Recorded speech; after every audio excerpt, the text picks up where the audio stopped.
God, dude, what the heck, man? I got all the way down to that part and I blew it.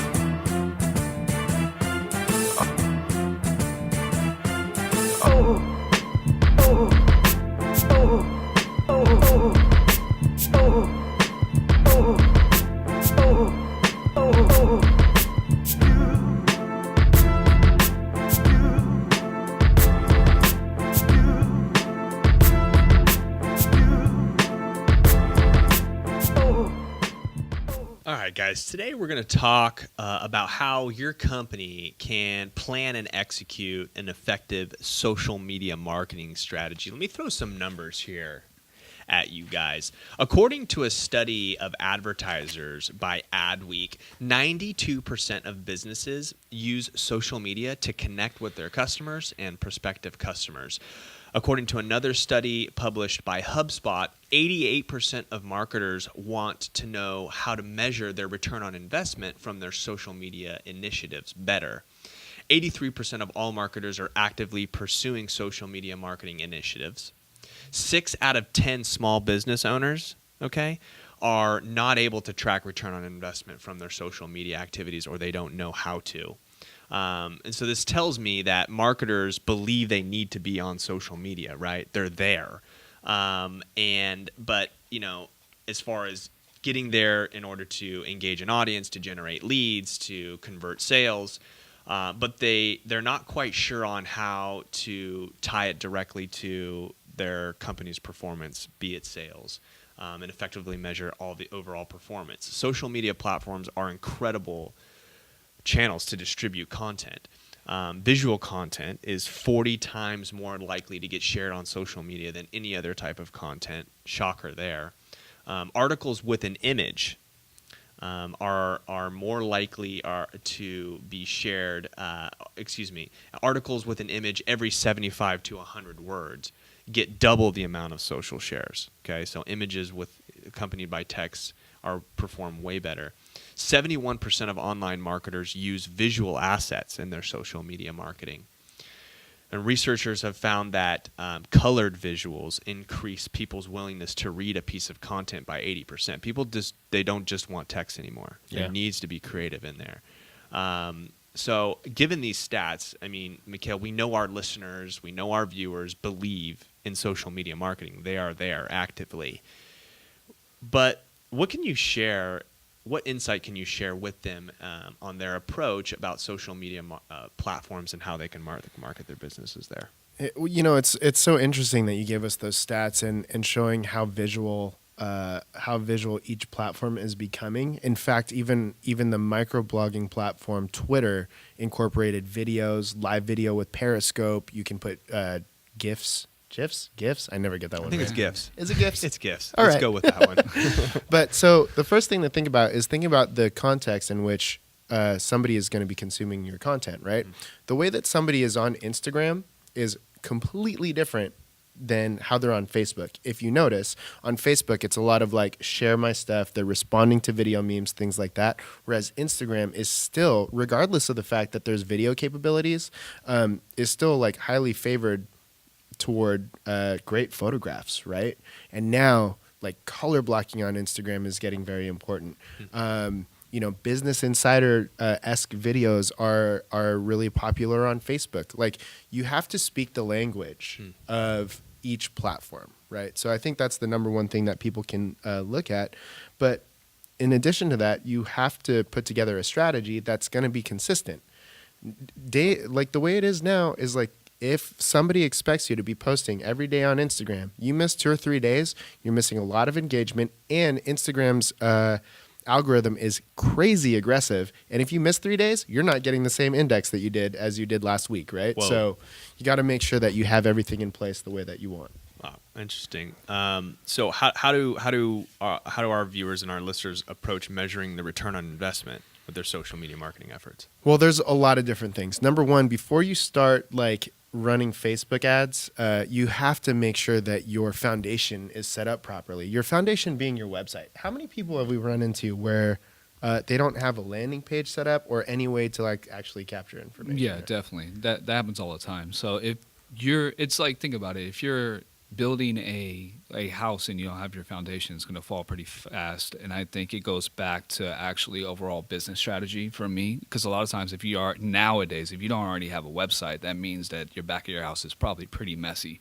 So I recommend getting all that stuff organized, make sure that your voice, your branding, everything is ready to go. Because if you just jump into social media right away, people are going to know that, hey, something's off. You're not put together. And, make sure everything is consistent. Yeah.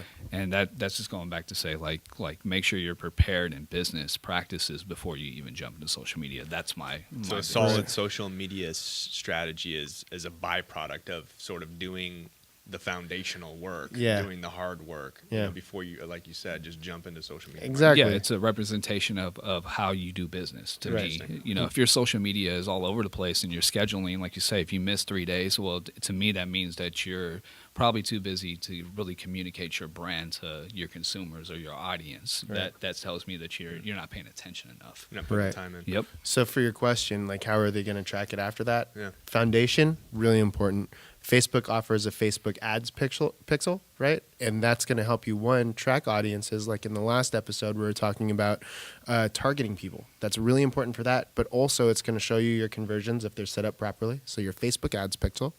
And also Google Analytics is recognizing every single social platform as a place that people are getting traffic, right? Referring domains. Yeah, and as a referring domain. In fact, it has social just in there, and it'll show Facebook, Instagram, Twitter, or whatever else you're using. Okay. So make sure that you're looking at Google Analytics, and make sure that you understand what your ROI is for specific campaigns. Too many business owners are like, spend a couple $100s on Facebook ads, nothing happened. I'm like, something happened. Mm-hmm. You know what I mean? But you just have to define what is your objective before you go into each campaign. Gotcha. Interesting. So, Nelson, it's clear that companies need to create visually stimulating content. I mean, that's what people are engaging with. That's what they want to see. That's what they want to consume. What are some ways that our viewers and listeners can create great content effectively? I think it still goes back to definitely planning. A lot of the stuff is planning out. I think your brand identity system has to be ready to go before you even tackle scheduling out your posts. So you have to go through and make sure that you have the same. Every platform has like the same kind of look and feel. You go ahead and adjust it per voice, per platform, but you want to make sure your colors are on point, your voice is on point, making sure that all your fonts, like if you plan to put fonts on your images and things like that, everything is consistent. Because then you know exactly when you go to throw through your like gallery and stuff like that, you know exactly what this brand is like representing. A lot of times you'll see. You'll go through a page and immediately you'll see like, oh, this brand, they took a day off here, like because they just posted whatever they wanted to post, and that really hurts like your actual like presence, because I feel like your gallery, especially on Instagram right now, which is I think the best platform for marketing, is if you have one bad picture, I think it spoils. As in your mind, you're thinking like, oh, they're not taking marketing as serious to me, but I think as far as deploying and making sure like you're catching easy content, it's just I think you have to have a team, especially if you're a big brand. You have to have multiple people in your team creating content all the time, directed. So you got a guy that's doing video, you got a guy that's doing pictures, and you're collecting all this data and you're coinciding it with your schedule or whatever you plan on, especially if it's summertime. You're making sure that you're hitting all your summer holidays, all your vacations. Make it relevant. Yeah, exactly. You want to stay on trends. We just had the eclipse, for example. If you weren't prepared for the eclipse, I mean, you missed out on a Monday, I think it was Monday or Tuesday. You missed out on a Monday or Tuesday heavy social relevance. Sure. Wow, so those types of things. Wow, so you got to stay relevant. So you guys, I mean, how can our listeners and viewers create great original content relatively easily? Like if they are a big brand, then they have agencies that work with them. They may work with us. They may have people that are on their team that are employed in their brand that are creating content. What about smaller companies, small to medium-sized companies that don't have, full marketing departments where they employ 8 to 12 people that are creating content for them on a consistent basis? What are some tips that you can give to them to sort of create great content, great original content effectively? rather easily, I should say. Well, if you guys have like a checklist out on what you're doing, there's one device that's going to help you out quite a bit, and it's right in your hand. I can do the videos, the video editing. Photos look great on this. I can, if I really wanted to, I could write a blog on it, but I want to not do that. You can record podcasts from this whole thing, edit it, and upload it all from your phone. So not having the right equipment. I mean, maybe get a light. Maybe that costs like $50. But outside of that, not having the right equipment is not an excuse. You can do all of your marketing from your phone. In fact, a lot of the marketing that we do, even for our clients, is from our phone. You know what I mean? You can barely manage Instagram from a desktop. There's a couple of third-party platforms, but for the most part, it's from your phone. It's a mobile platform. It's a mobile thing. And as time goes on, you see it now, like everybody that's, in a Starbucks line, they're on the phone all the time. Like, it's going more mobile over and over and over again. So I think that's the first thing. And secondly, creating original content. Start documenting what you're doing. Stop wondering whether or not it's good enough, but put it out consistently, because being consistent is number one, the most important thing that you can do.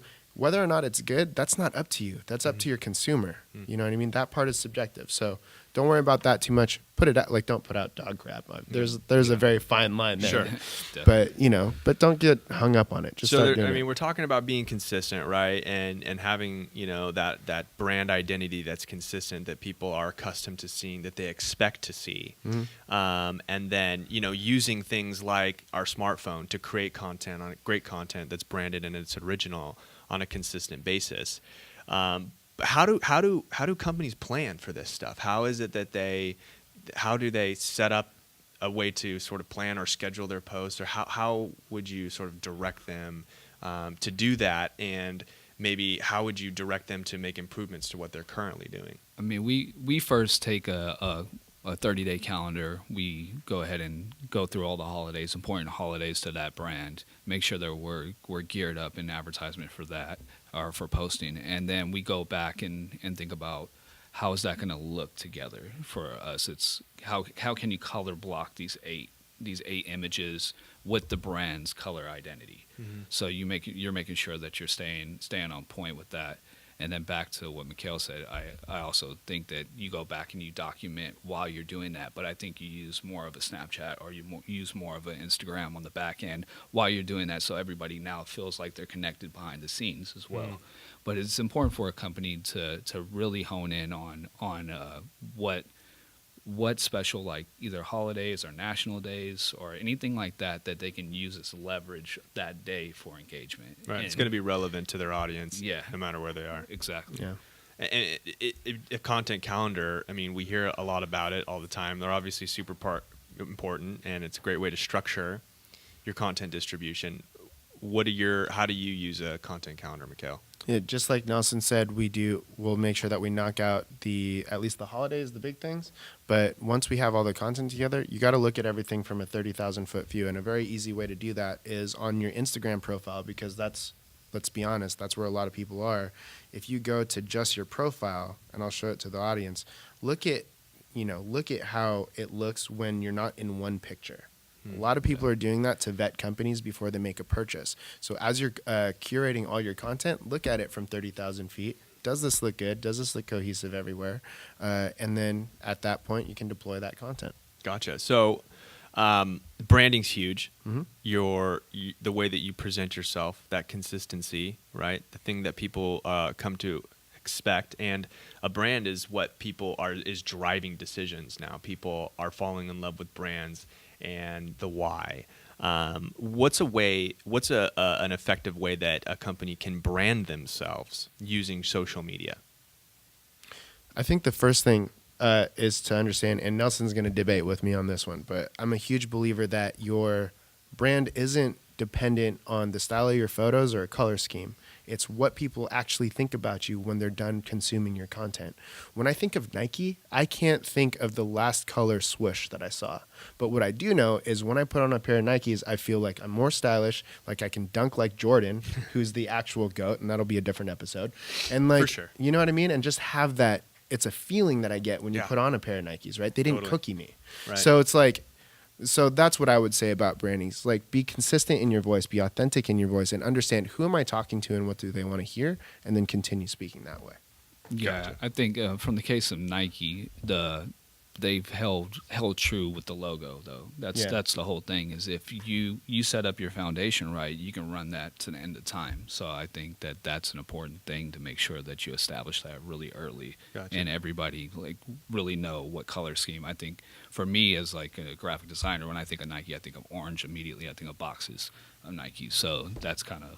There's sort of like that Establish internal and the external, right? Yeah. The external is the logo, right? Right. Is the style, is the font. The internal is how does it make me feel? How do I feel after doing those things? What does it make me want to do? What memories does it conjure up? You Right. know? Those are the things that are powerful. So Mikhail, I mean, as far as creating and managing a social media calendar, I know that we sort of went into this. Is there a specific type? Is there a specific software program? Is there a specific place that they can use to manage a social media Yes. calendar? Okay. Yeah. Okay. So do not use Hootsuite or any of those pieces of software. And the reason I say this, and it's actually important, is like if you're posting from a third-party platform on Facebook, like your organic reach is going to get crunched down even more than the 1%. But Is it really? Wow, Yeah. that's interesting. but Facebook has a native scheduling platform as well. So when you're posting on Facebook, you can literally click post later or schedule type of thing, like when you create the post, and you can schedule it for a later date. Additionally, Instagram has only pulled grum.co. Just do a little research and you can find places that you can actually schedule out your content beforehand to make your life a little bit easier. And I promise you that 2-3 hours that you spend once a month to do the 30 days will free you up to do everything else you have to do with your that has to do with your business later on, like fixing your landing pages. So, as far as like, there's Facebook, there's Instagram, there's LinkedIn, there's Snapchat, there's YouTube. What type of companies should be where, and how can they be laser focused? Do they need to focus on all of them? Do some brands need to focus on all of them? Do they need to focus on a couple? How does that? Yeah, how do they navigate through that? I mean, it's all about your bandwidth, right? Like, if you have the bandwidth to be on every platform, then definitely you're on every platform. Mhm. If you don't have the bandwidth, you have to be real selective. And I think if you're, it depends on your genre or your demo. So if your demo is younger, then you're probably going to push towards Twitter and Snapchat. But if your demo is a little bit older, between 20 to 40, I think you're going to go more towards Instagram. But if your demo is like 55 plus, then you're going to be on Facebook. So you got to understand that, and you got to also go back to your analytics and see what the audience is and how they're perceiving it, how well they're perceiving video, how well they're perceiving text on photos, how well they're perceiving just like fancy pictures or whatever the case may be. So you got to do a little bit of testing, but it's definitely the data is out there for you to do some research on. That's for sure. Yeah, I agree with Nelson too. You don't have to be on every platform and post 7 times a week to LinkedIn, Facebook, and Instagram. I would say that the staples for sure are Facebook and Instagram. Like, we can kind of agree that, especially with Facebook's ad platform, you need to be there. But with something like Snapchat, Musical.ly, Anchor, like all these other upcoming. Well, Snapchat's established, right? But like some of the other ones that are up and coming, it's important to have an understanding of how that works, because your audience that's like 20 years old, really soon they'll be 30. You know what I mean? If you plan on being in business in 10 years, which I'm assuming some people are. So understanding how all these platforms work is really important, how they communicate, because it might not be important for your business to have it today. Yeah. But the internet moves fast. You Yeah. got to understand how everything works for tomorrow. And Gotcha. if it's a new app and you get on it early and you think that it's going to be important for your brand, you land grab a bunch of people who are new users. So you're able to go ahead and get those analytics really early. Okay, gotcha. And as far as like posting day of the week, time of the day, is there a formula? If there isn't a formula, how is it that our listeners and our viewers should consider when they post, what days they post? Sure. I mean, Twitter, for example, is tough. Like, you imagine the half-life of any tweet is less than 15 minutes right now. So you can actually schedule tweets too if you want to do something like that. On Instagram, I would test a couple different ways, but Instagram, Facebook, everything else, it's not just based on the time of day anymore. It's not a chronological order feed. It's based off what your interests are. So don't think you're going to get away with like, oh, like I'm a coffee shop, I'll be up at 5. No, your coffee pictures have to be nice. You know what I mean? And it has to get a lot of engagement. So more so than thinking, how am I going to get the most engagement? Is it time? No. Think of how you're going to get the most engagement at a certain amount of time so that you pop up more in your feed. The more comments and likes that you get within the first couple hours of your post going up, the longer it's going to stay in other people's feed and spread a little bit wider. Gotcha. Wow. Wow, that was great stuff, guys. Hopefully our viewers and our listeners really kind of to take a lot away from that. If you were to, a recurring theme that we hear on here on a number of our episodes is knowing who your audience is, knowing who you're talking to. It's so important that you are doing that foundational work to know exactly who you're looking for and who you're looking to talk to, because when you know who you're going after, when you know who you're targeting, you know how to talk to them. You know how to create offers for them. You know how to create content that's going to resonate with them and that they're going to be likely to engage with.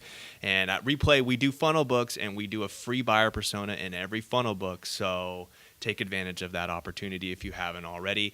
You guys, this has been the 5th episode of The Production Room. We thank you so much for joining us. We hope that you were able to drive a lot of value out of it. Again, my name is Sam. I'm the head of growth operations here at Replay and your host. Thank you so much for joining us. And until next time, don't stop growing, guys. Don't ever, ever stop growing.